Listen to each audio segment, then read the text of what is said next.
All right, let's start with the sign of the cross. In the name of the Father, Son, Holy Spirit. Amen. Oh, great to have you. Thanks for having me. It's so good to see you. Yeah.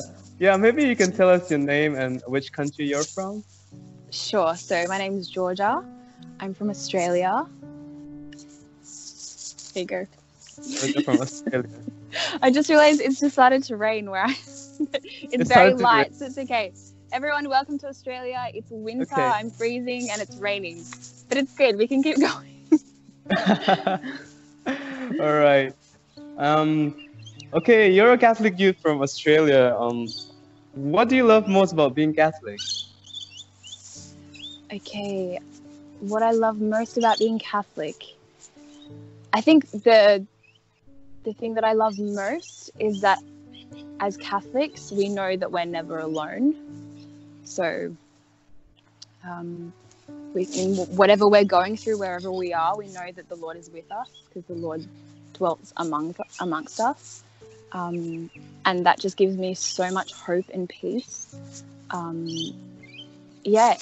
think a lot of people in the world feel very lonely and feel like their lives really have to be driven by themselves or just the people around them. And when they get into that bad situations, it can be really, really, really challenging and people can really despair. And I think that living a life of faith means that we don't have to fear anything because that's what the Lord tells us, to never fear, because He's always with us and He loves us profoundly and deeply. And that is so satisfying. Yeah, I totally agree with that. I mean, like during this time of the pandemic all around the world, I guess, like for those who really have their faith in God, like they really find that strength and consolation, especially when you don't understand like what's going on and how to go about it. Yeah. Like you have the fear and you have the insecurities, but they're like behind you, like at the frontmost, like He's there with you. Yeah. He may not be solving all the problems that you have, but you have the assurance, like, okay, like I have a company, I have someone like whom I can rely on and who loves me. That's what I experienced in my life, like later on when I really like started developing a personal relationship with God. Like when I have problems, like deep problems, and I'm really stressed and depressed, I find consolation in praying and just in adoration, maybe in mass. Like at that moment, like I just felt like I'm consoled. Like He's there for me. Like He takes care of me, and he's like a best friend. Like He can't help you much with your problem, but like His presence like gives you. It means the world to you at that moment. That's exactly that. Also, just it means that we don't have to rely on our own strength, because I mean we're weak. We're vulnerable, and once we realize how vulnerable we are, it can be scary. But to know that the Lord is with us, and to know that He was vulnerable too, and He is a human, to know that He suffered as well, and that He suffers with us when we suffer, it's a beautiful thing. Yeah, I mean, like there is a song by Jeremy Camp. Sorry. It says He knows, the name of the song, He knows, and one of the lines says He knows everything. He knows all our hurts and all our pains. He has walked the suffering. So yeah, that's incredible. Like we believe in, we have a God who walks our suffering. We don't have a God who sits up there and orchestrate everything. Like you have to go to this alone. I just put you there. Yeah. Wow, great. Like, yeah. What's like? Have you spoken about like your desire to open avenues for evangelization? And as it is, like there's a lot of scope around the world today, and I've seen myself that so many young people are coming back to the church, like full of fire, to evangelize and share the joy of the gospel, as Pope Francis would put it.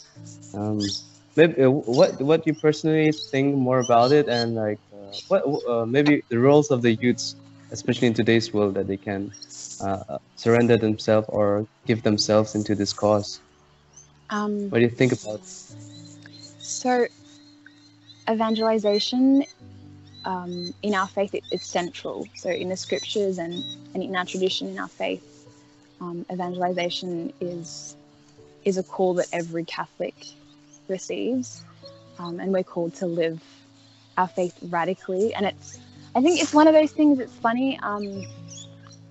Not every Catholic seems to know that. I think that a lot of, or at least a lot of people think that that's something for Mormons and other Christian denominations, that to be on the street and proclaiming the good news. But us as Catholics too, we're called to evangelize, whether that's just by example and living lives of compassion, humility, living integrated Catholic lives. But also it means to be, on the street and speaking to people and taking opportunities to share what's so important to us. And I think as young people, that's like even more important, to be sharing our faith with others, with Catholic people, with people who aren't Catholics, who don't share our the same worldviews. It's like if something's super important to you, or if you love something so much, you're obviously going to want to share it with other people. You're not going to want to hold on to it to yourself. And yeah, there's definitely a need. Oh, it's like really raining now.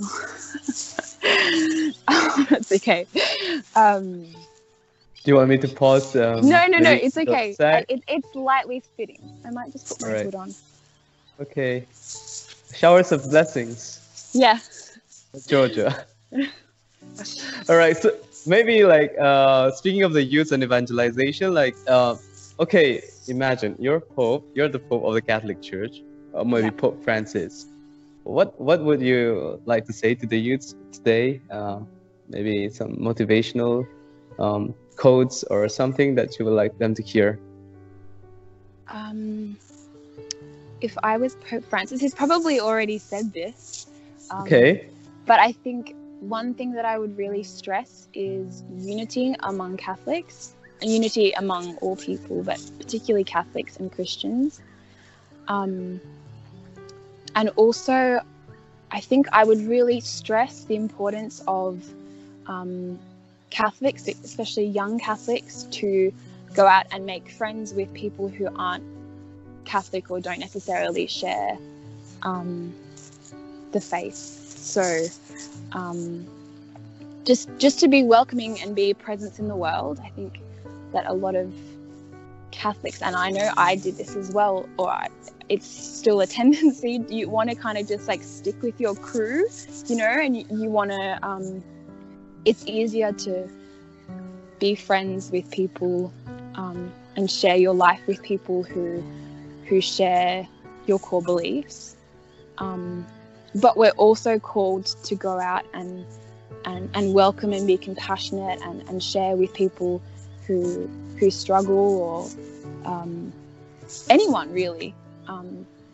And that's the way that we're able to really be present in the world. Yeah, just be the light that we're meant to be. Yeah, great. Yeah. Wow. What's your reaction to the statement? Our primary vocation is to become saints. My reaction. Yeah.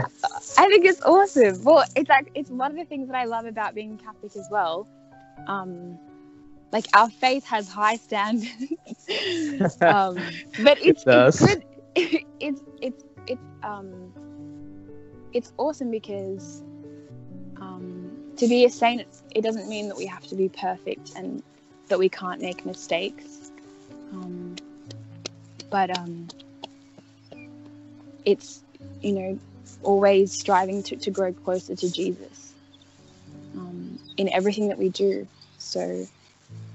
And whatever vocation we choose as well, it's not just that we're constantly like on our knees praying, but it's living our life in every moment with the Lord. And it's an exciting, adventurous life as well. to be a saint. So, yeah. Great. Do you have any favorite saints that you pray to? I think now I have to say Saint Joseph. Okay. Well, because of our discussion before. Yeah. But one of my other saints, my favorite saints, is definitely Saint Pope John Paul II. Yes. I felt like I definitely feel his presence in my life. He was Pope when I was living in Rome as a little girl, so I went to some of his masses, went to Christmas masses Wow. with him, and once took up the offertory at St. Peter's when he was Pope. So I definitely feel he has a special place, even in the life of my family. Like my dad and my siblings went to his canonization. So and he's just amazing. Theology of the body and his life example.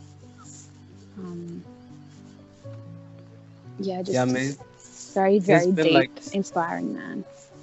I think like he's like one of the great gifts like for the church, especially in the 21st century. Totally. With all the things going around, and like he was that one light that really dispelled a lot of darkness, especially during the era of communism and the communism, and then all the postmodern relativism ideas that is coming about and all. Like he really like was that disciple of Christ, like who gave strength and a motivation, especially to Catholics also, to just stand firm to their roots and not be swayed away by all the pressures that is coming from all ends. Like, wow. I saw a quote because it was his 100th birthday last week, and someone put a photo up on Facebook of one of his quotes, and I was just so touched by it because I hadn't heard it before. But it was something like